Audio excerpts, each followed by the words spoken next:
দাও ইখলাসে এমন মোরে ইয়া ইলাহি।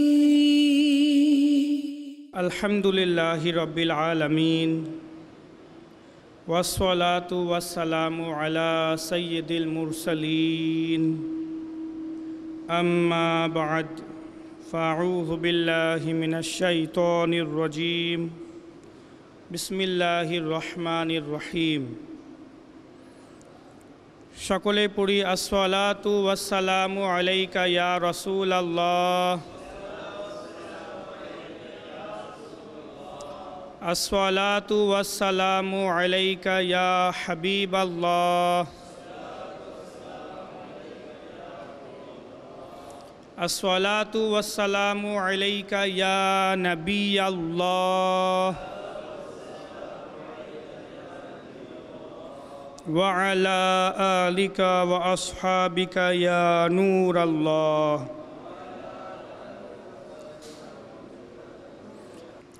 প্রিয় নবী রসুল আরবি হুজুর পুরনুর সাল্লাল্লাহু তাআলা আলাইহি ওয়া আলিহি ওয়াসাল্লাম ইরশাদ করেন,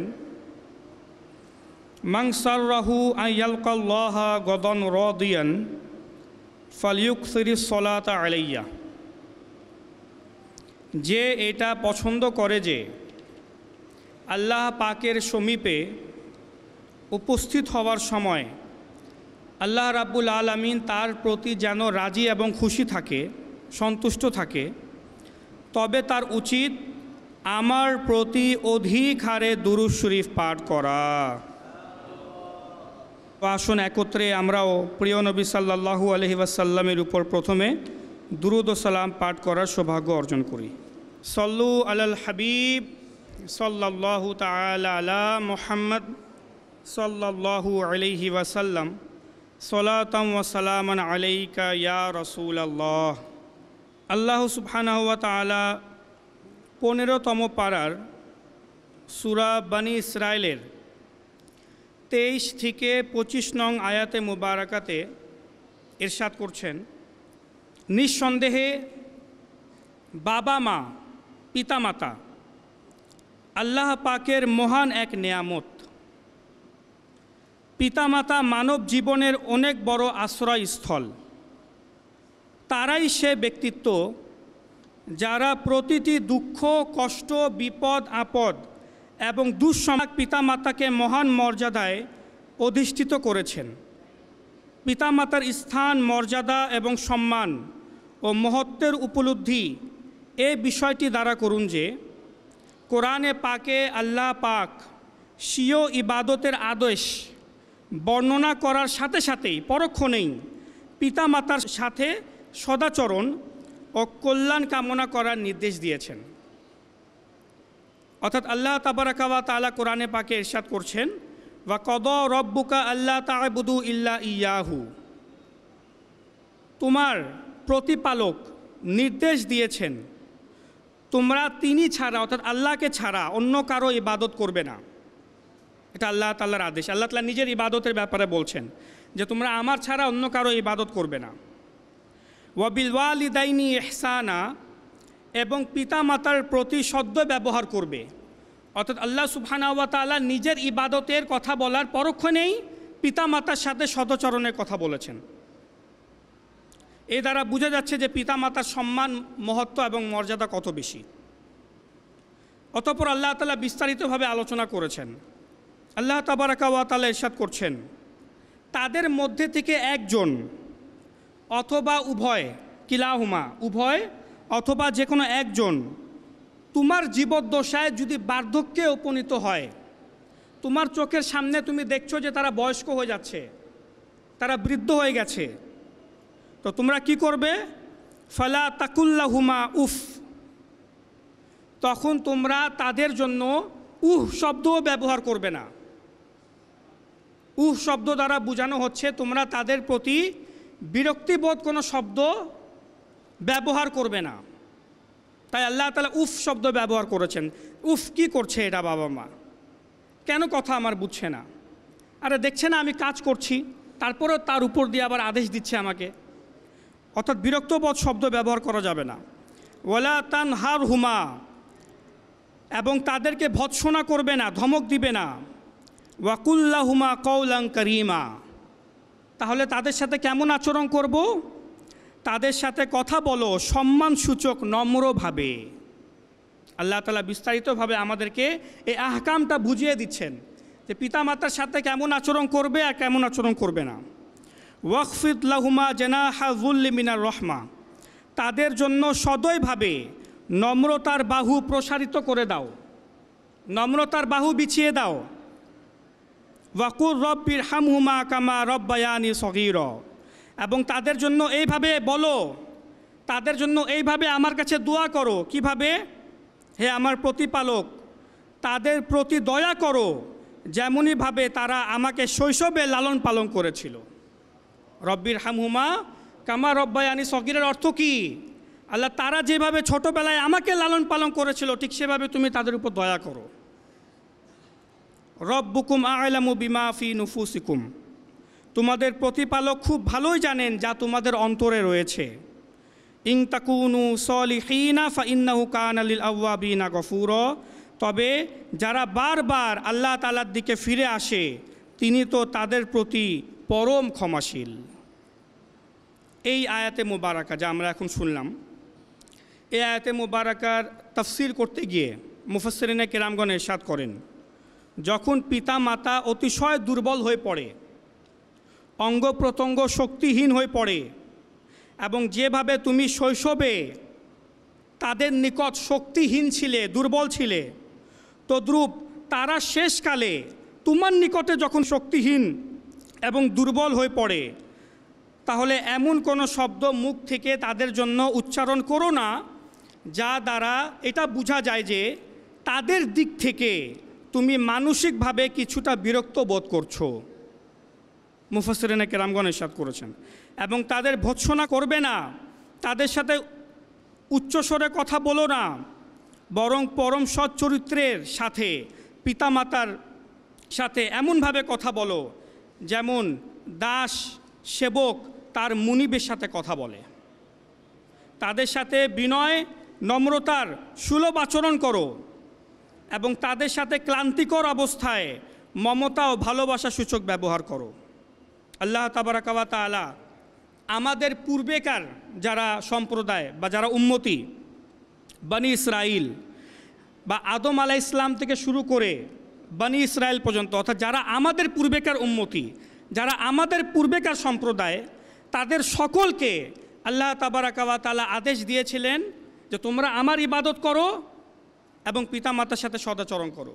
এই পিতামাতার সাথে ভালো আচরণের আদেশ আল্লাহ তাবারাকা ওয়া তাআলা প্রায় সকল উম্মতিদেরকে দিয়েছেন, যাদের মধ্যে থেকে একটি সম্প্রদায়ের আলোচনা, বনি ইসরায়েলের আলোচনা আল্লাহ তাআলা কোরআনে পাকে করেছেন। আল্লাহ তাআলা সূরা বাকারাতে ইরশাদ করছেন, ওয়া ইয আখাযনা মিসাকা বনি ইসরাঈল লা তা'বুদুনা ইল্লাল্লাহ ওয়া বিল ওয়ালিদাইনি ইহসানা, এবং স্মরণ করো আমি বনি ইসরাইল থেকে, ও সম্প্রদায় থেকে অঙ্গীকার নিয়েছিলাম। কি অঙ্গীকার? যে তোমরা আল্লাহ ছাড়া কারো ইবাদত করবে না, শুধু আমার ইবাদত করবে। ওয়া বিল ওয়ালিদাইনি ইহসানা, এবং পিতামাতার সাথে সদাচরণ করবে। সদাচরণের অর্থ কি? পিতামাতার সাথে সদাচরণ করার মানেটা কি? শুধু হেসে দুইটা কথা বলে ফেলা না। মুফাসসিরিনে কেরামগণ ইরশাদ করেছেন, পিতামাতার সাথে সদাচরণ করার অর্থ হচ্ছে এমন কোনো কথা না বলা কিংবা এমন কোনো কাজ না করা যাতে তাদের মনে আঘাত লাগে। শারীরিক ও আর্থিকভাবে তাদের সেবা যত্ন করার ক্ষেত্রে অস্বীকৃতি না জানানো, যখন তাদের প্রয়োজন হয় তখনই তাদের খিদমতে উপস্থিত হয়ে যাওয়া। যদি পিতামাতা তাদের খিদমতের জন্য কোনো নফল ইবাদত ছেড়ে দেওয়ার নির্দেশ দেয়, তখন উত্তম হচ্ছে তাদের হুকুমে, তাদের আদেশে নফল ইবাদত ছেড়ে দেওয়া। কেননা পিতামাতার খিদমত করা নফল ইবাদতের চেয়ে উত্তম। তাই যদি উলামায়ে কেরামগণ এই মাসআলা বয়ান করেছেন, আপনি যদি নফল নামাজ পড়তে থাকেন আর পিতামাতা এমন অবস্থায় যদি আপনাকে ডাক দেয়, আর বিষয়টা যদি জরুরি হয়, জরুরি বিষয় যদি ডাক দেয়, তো এমন ক্ষেত্রে নফল নামাজ ভেঙে আপনি তাদের আহ্বানে সাড়া দিতে পারবেন। উলামায়ে কেরামগণ বয়ান করেছেন। আর যদি ফরজ নামাজ হয়, অবশ্যই ফরজ নামাজের ক্ষেত্রে নামাজ ভঙ্গ করা যাবে না। যদি বেশি এমার্জেন্সি হয় বা তারা বিপদে পড়ে আপনাকে ডাক দিয়েছে, আপনি ফরজ নামাজ পড়ছেন, তো এমতো অবস্থায় ফরজ নামাজও ভেঙে যেতে পারবেন যদি তারা বিপদে পড়ে যায়। আর নফল নামাজের ক্ষেত্রে তারা যদি আপনাকে ডাক দিচ্ছে আর তারা জানে না যে আপনি নফল নামাজ পড়ছেন, আপনি একটি কক্ষে নামাজ পড়ছেন, তারা আরেকটি কক্ষ থেকে আপনাকে ডাক দিয়েছে, তারা জানে না যে আপনি নিজের রুমে বা কক্ষে নফল নামাজ পড়ছেন, আর তারা আপনাকে আহ্বান করলো, ডাক দিল, তখন নামাজ ভেঙে তাদের ডাকে সাড়া দিতে হবে। আপনি সাড়া দিতে পারবেন, নামাজ ভঙ্গ করতে পারবেন। হ্যাঁ, কিন্তু যেহেতু নফল নামাজের একটি মাসআলা মনে রাখবেন, যদি কোনো কারণবশত আপনি নফল নামাজ শুরু করার পর সে নফল নামাজটি ভঙ্গ করে দিলেন বা ভেঙে দিলেন, তখন সেই নফল নামাজটা আবার পুনরাবৃত্তি করা এটা ওয়াজিব। তো বাবা মার আহ্বানে সাড়া দিয়ে আবার এসে আপনাকে সে নফল নামাজটি পুনরায় পড়তে হবে, পুনরাবৃত্তি করতে হবে, কারণ তখন সেটা ওয়াজিব পর্যায়ের হয়ে গিয়েছে। আমার প্রিয় নবী রাসূল আরবি হুজুর পূর্ণ সাল্লাল্লাহু তাআলা আলাইহি ওয়াসাল্লাম নিজের বাবা মাকে কত ভালোবাসতেন। প্রায় আনুমানিক মুফাসসিরিনে কেরামগণ বয়ান করেছেন এবং হাদিসের কিতাবেও রয়েছে, 6 বছর বয়সে, যখন আমার নবীর বয়স মাত্র 6, তখন আমার প্রিয় নবী সাল্লাল্লাহু আলাইহি ওয়াসাল্লাম নিজের মাকে হারান। মা আমিনা রাদিয়াল্লাহু তাআলা আনহা, প্রিয় নবীর 6 বছর বয়সে তিনি ইন্তেকাল করেন। তারা সফররত অবস্থায় ছিলেন। প্রিয় নবী সাল্লাল্লাহু আলাইহি ওয়াসাল্লাম, প্রিয় নবীর মা আমিনা এবং প্রিয় নবীর দুধ পানকারিনী, যিনি প্রিয় নবীকে দুধ পান করিয়েছিলেন, অর্থাৎ দুধ মা, তারা 3 জন সাথে ছিলেন সফরে, মক্কাতুল মুকাররমার উদ্দেশ্যে যাচ্ছিলেন। এমতো অবস্থায় মা আমিনার শরীর খারাপ হয়ে যায় এবং তিনি সেখানেই ইন্তেকাল করেন। তিনি যেই স্থানে ইন্তেকাল করেন তা হচ্ছে আওয়াব নামক একটি পাহাড়ের উপরে। তারা সেই পাহাড়ের উপর দিয়ে অতিক্রম করছিলেন, আর তখনই মা আমিনা রাদিয়াল্লাহু তাআলা আনহার শরীর খারাপ হয় এবং তিনি ইন্তেকাল করে যান আওয়াব নামক পাহাড়ের। এমন একটি স্থান যেখানে প্রিয় নবীর না কোনো আশেপাশে আত্মীয় স্বজন আছে, না কোনো বন্ধু আছে, না কোনো পরিচিত লোকজন আছে।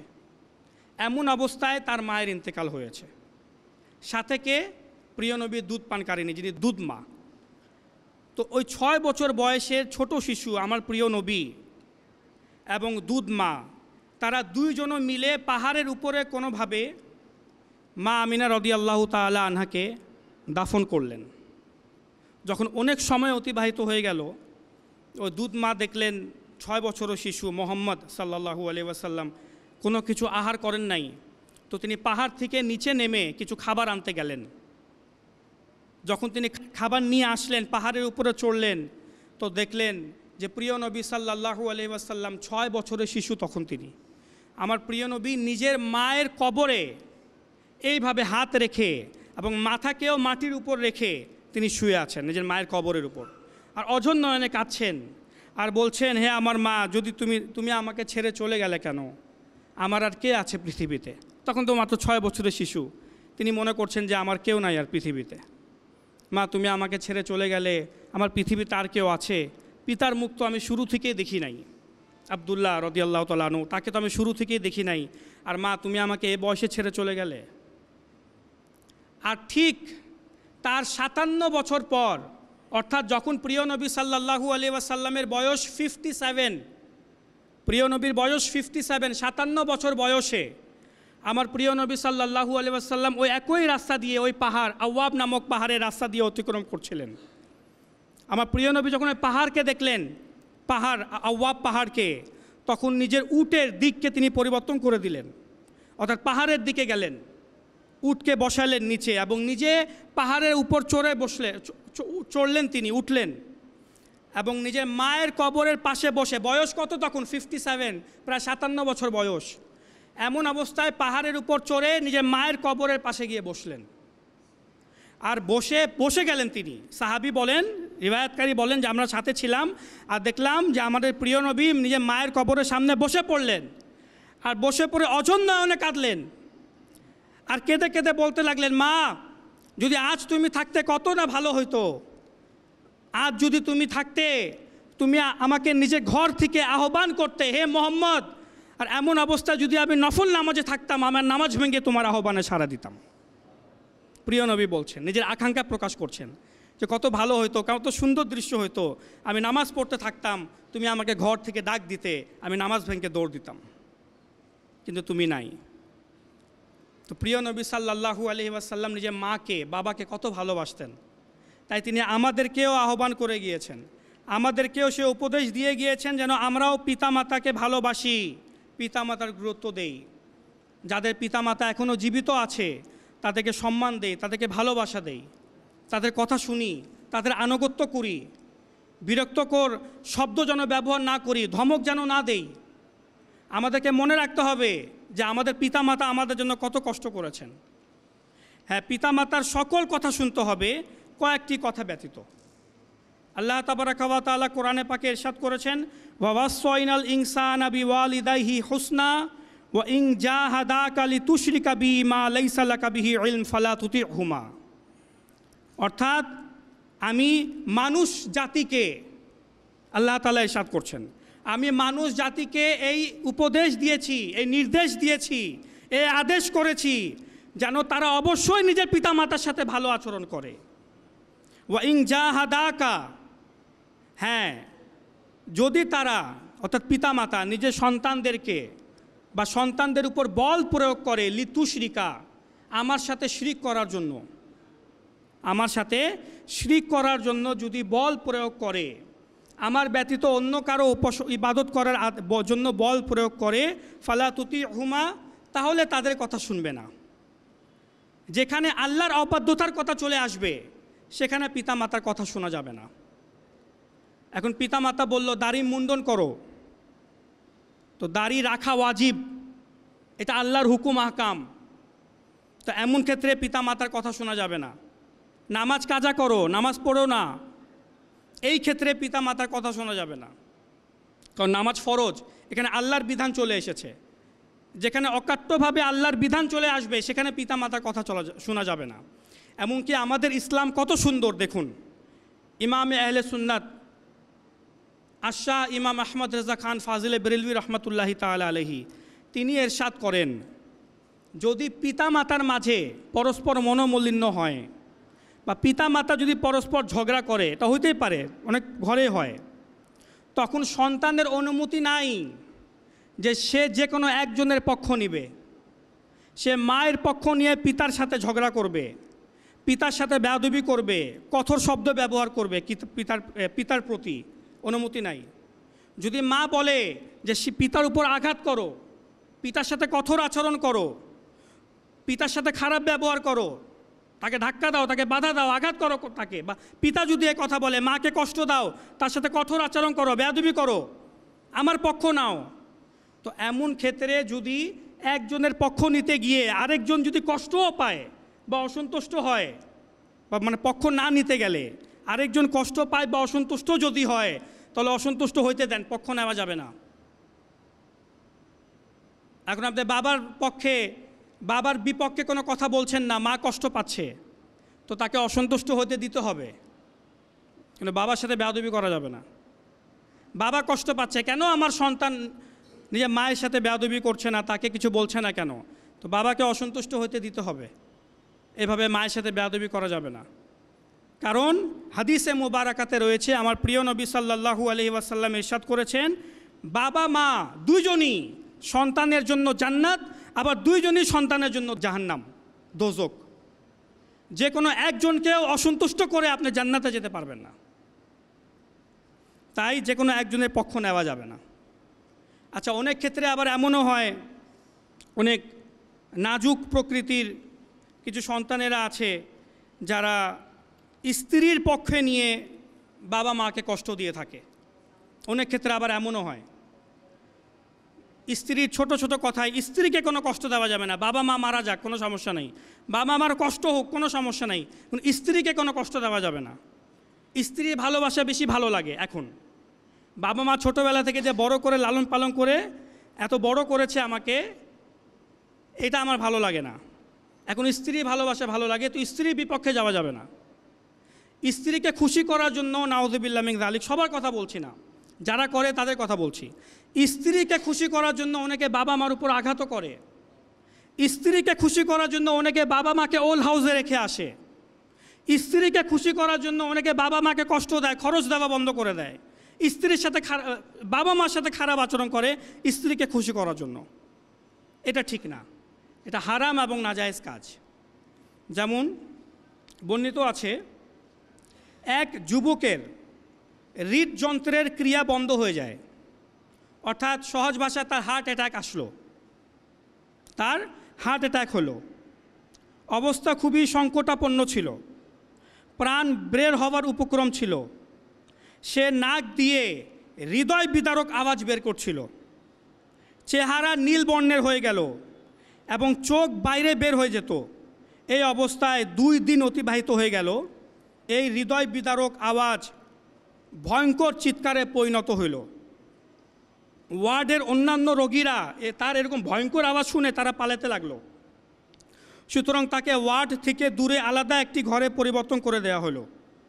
তার পিতা ডাক্তারকে বলল, ডাক্তার সাহেব একটি কাজ করেন, তাকে বিষাক্ত ইঞ্জেকশন দিয়ে মেরে ফেলেন, তার এই কষ্ট আমার আর সহ্য হচ্ছে না,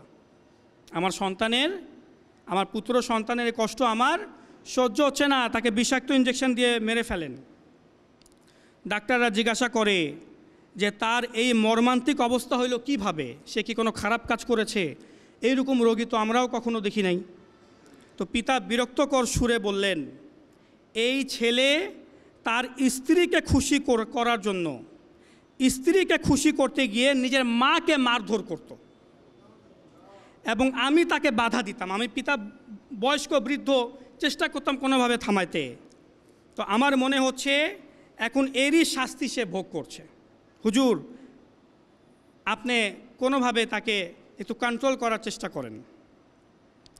হায়, তার ঠিক 3 দিন পরেই ওই অবস্থায় ওই পুত্র সন্তান, ওই যুবক মারা যায়।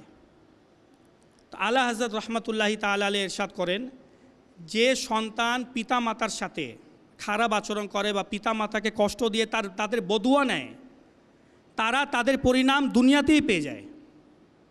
আর যারা পিতা মাতার দুয়া নেয় তারা আবার সফলও হয়। আচ্ছা, তালি তো আবার 2 হাতে বাজে না। অনেক ক্ষেত্রে কিছু পরিবারে স্ত্রীর কারণে পরিবেশ খারাপ হয়, বউয়ের কারণে। আবার কিছু পরিবারে শ্বশুর শাশুড়িরও দোষ থাকে। বউকে বা স্ত্রীকে, ছেলের স্ত্রীকে মেয়ের মর্যাদা দিতে পারে না। নিজের মেয়ে থাকলে বা মেয়েকে যেভাবে মর্যাদা দেয়, মহব্বত দেয়, ভালোবাসা দেয়, বউকে বা স্ত্রীকে সে মর্যাদা দিতে পারে না। তার সাথে দাস দাসীর মতো আচরণ, অনেক ক্ষেত্রে অনেক পরিবারে দেখা যায় দাস দাসীর মতো আচরণ, চাকরের মতো আচরণ, নিষ্ঠুর আচরণ। নিজের ছেলেকে সেরকম প্রশিক্ষণ দেওয়া যে বউকে মানুষ মনে করো না, তাকে প্রাণী মনে করো, তার সাথে খারাপ আচরণ করো, তার কোনো অনুভূতি, তার ফিলিংস কিছু বোঝার দরকার নাই, সে মানুষই না, তাকে শুধু খাটে মারো, তাকে শুধু খাটাও, তাকে কোনো কিছু দেওয়ার দরকার নাই। তো মনে রাখবেন, এভাবে এই স্বামীর হক লঙ্ঘন করা হয়। এটাও আল্লাহ তাআলার অবাধ্যতা। এমন ক্ষেত্রে আবার পিতা মাতার কথা শোনা যাবে না। যদি বউয়ের ওপর জুলুম হচ্ছে আর এমন অবস্থায় ছেলে পিতা মাতার সঙ্গে থেকে জুলুম হইতে দিচ্ছে, তাহলে এটা ওই যে স্বামী সে তো গুনাহগার হচ্ছেই, আর শ্বশুর শাশুড়ি তো সবচেয়ে বড় গুনাহগার। তাই শেখে তরিকত আমির আহলে সুন্নাত হযরতুল আল্লামা মৌলানা মোহাম্মদ ইলিয়াস আত্তার কাদেরী রিজভী জিয়াই দামাত বারাকাতুমুল আলিয়া তিনি খুবই সুন্দর একটি কথা বলেছেন। কিছু ঘরে দেখা যায় স্ত্রীর দোষ, বউয়ের দোষ, কিছু ঘরে পরিবারে দেখা যায় শ্বশুর শাশুড়ির দোষ, আবার কিছু ক্ষেত্রে 2 হাত দিয়ে তালি বাজে, 2 জায়গায় সমস্যা। কেউ কাউকে কম্প্রোমাইজ করতে চায় না। বউ কেন এরকম করেছে, শ্বশুর শাশুড়িকে ভালো লাগে না, আমার ছেলে কেন নিজের বউকে এত ভালোবাসে, এটা সহ্য হয় না। আবার অনেক ক্ষেত্রে শ্বশুর শাশুড়ি যদি একটা ছোট কথাও বলে দেয়, একটা কটূক্তিমূলক একটা কথা বলে দেয় বা একটা ধমক দিয়ে দিল, বাবা মা হাজারো গালি দুক, শ্বশুর শাশুড়ি কেন বলবে, সহ্য হয় না, শ্বশুর শাশুড়ির কথা সহ্য হয় না, কেন বলবে? তো তালি 2 হাত দিয়ে বাজে। তো আমার শেখের তারিকাত অনেক সুন্দর একটি কথা বলেছেন, যখন শ্বশুর শাশুড়ি বউকে মেয়ের মর্যাদা দিবে আর বউ নিজের শ্বশুর শাশুড়িকে যখন মা বাবার মর্যাদা দিতে সক্ষম হবে, তখন এই ঝগড়াই শেষ হয়ে যাবে, তখন কোনো পরিবারে ঝগড়া হবে না। একটি স্ত্রী, একটি মেয়ে একটি ডাক্তারের কাছে আসে, এসে বলল, ডাক্তার সাহেব আমি উচ্ছিষ্ট, আমার শাশুড়ি থেকে আমি উচ্ছিষ্ট, আমি কোনোভাবেই তাকে সহ্য করতে পারি না, আমি যদি পারতাম তাকে মেরে ফেলতে অনেক ভালো হতো। তো ডাক্তার তার এই কথা শুনে তাকে একটি ওষুধ দিল আর বলল যে এটা বিষ, আপনি ইচ্ছা করছে না নিজের শাশুড়িকে মেরে ফেলতে? হ্যাঁ, যান তাকে মেরে ফেলেন বিষ দিয়ে। আর ডাক্তার কি বলছেন, এভাবে তো আমি ধরা খেয়ে যাব, এটা আপনি কি বলেন? বলে আপনাকে আমি প্রক্রিয়া শিখাই দিচ্ছি। প্রত্যেক দিন সকালে উঠে সর্বপ্রথম আপনার কাজ হচ্ছে আপনি নিজের শাশুড়িকে 1 কাপ চা বানিয়ে দিবেন, আর চা দেওয়ার সময় এই বিষের আধা চামচ বিষ ওই চাতে দিয়ে দিবেন, ঢেলে দিবেন। এই বিষ আস্তে আস্তে নিজের প্রক্রিয়া করবে, নিজের কাজ করবে। 1 মাসের মধ্যে যখন 30 দিন অতিবাহিত হয়ে যাবে, অটোমেটিক দেখবেন আপনার শাশুড়ি মারা গেছে, আপনার শাশুড়ি নাই। এইভাবে আপনি ধরাও খাবেন না। আর এই 30 দিনে নিজের শাশুড়ির সাথে কোনো খারাপ আচরণ করবেন না, শুধু ভালো আচরণ করবেন, যাতে কারো আপনার উপর সন্দেহ না হয়। আর চুপচাপ এই প্রত্যেক দিন সকালেই এই চায়ের মধ্যে এই বিষ আধা চামচ দিয়ে দিবেন। আস্তে আস্তে করে আপনার শাশুড়ি অসুস্থ হতে থাকবে। সে তো খুশি, এটা খুব ভালো একটা কাজ, তো খুব সহজ, ঠিক আছে আমি করব, ঠিক আছে নিয়ে যান। এখন সে প্রথম দিন আসলো, প্রথম দিনে সে সকালে উঠেই শাশুড়ি ডাইনিং রুমে বসে আছে, সে নিজে থেকে এসে চা দিল। শাশুড়ি অবাক যে আজ আমার বউয়ের কি হয়ে গেল, নিজে থেকে এসে আমাকে চা দিচ্ছে, বাহ কোনো পরিবর্তন আসলো নাকি? না, আপনাকে চা দিলাম, খান, আপনি আমার মা। আচ্ছা ঠিক আছে। আর চায়ের মধ্যে সে কিন্তু আধা চামচ ওই বিষ দিয়ে দিয়েছে, খেলেন। দ্বিতীয় দিনও আবার একই কাজ হলো, তৃতীয় দিনও আবার একই কাজ হলো। আর এই পুরা সব প্রত্যেক দিন প্রত্যেক সময় শাশুড়ির প্রত্যেকটি কথা সে শুনছে। হ্যাঁ মা আসছি, মা কোনো প্রয়োজন, মা কোনো হেল্প, আর মনে মনে তো খুশি যে মাকে মারতেছি আমি, এ শাশুড়ি মরলেই হলো, এ শাশুড়ি কোনো মতো 1 মাসের মধ্যে মরলেই আমি বাঁচি। শুধু মনে পাথর রেখে কোনোভাবে ভালো আচরণ করতে থাকি। 1 দিন, 2 দিন, 3 দিন, 1 সপ্তাহ, 2 সপ্তাহ, 3 সপ্তাহ, এইভাবে 1টি মাস হইতে আর কি আর 1-2 দিন বাকি, 28-29 দিন।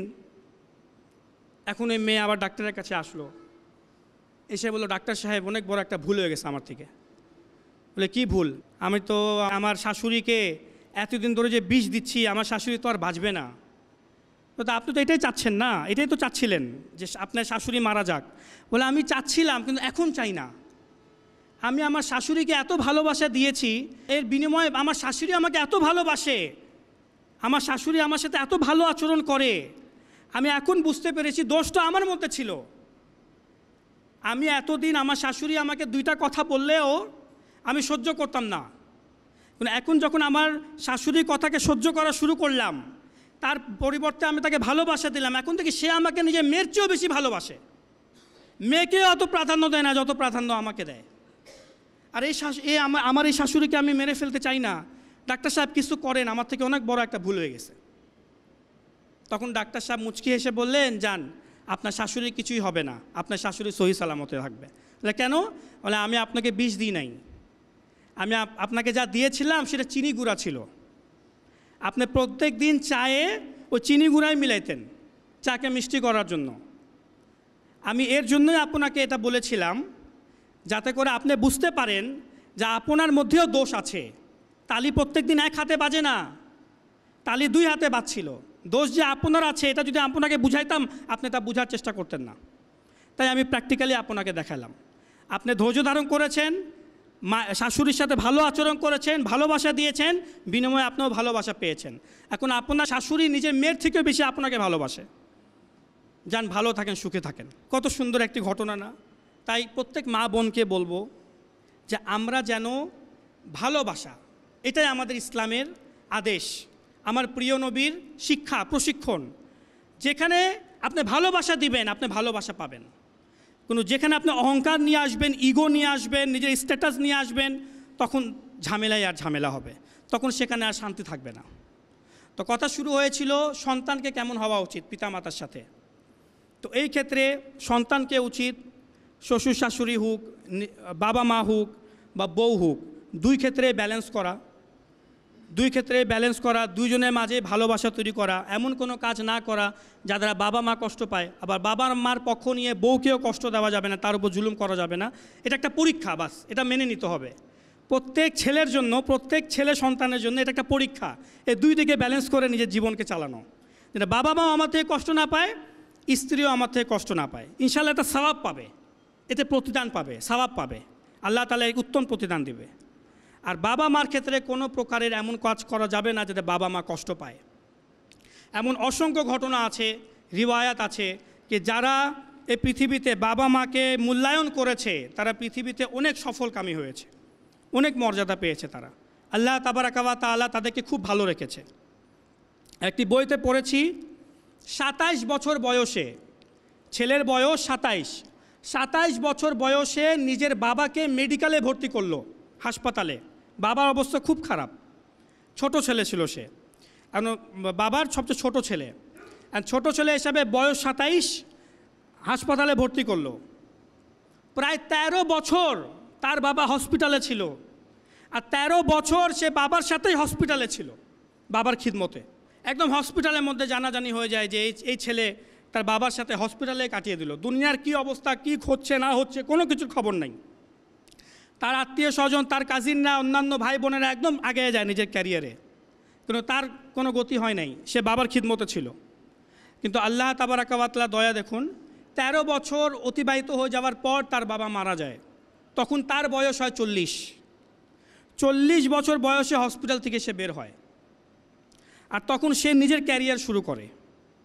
আল্লাহ তাবারাকা ওয়া তাআলা 40 বছর বয়সেও ক্যারিয়ার শুরু করার পরেও বাবার এমন দোয়া তার কাজে লাগে যে সে নিজের জীবনে এত উন্নতি করে যে সবাইকে পিছনে করে দেয়, নিজের ক্যারিয়ারে এত সফলকাম হয় সে।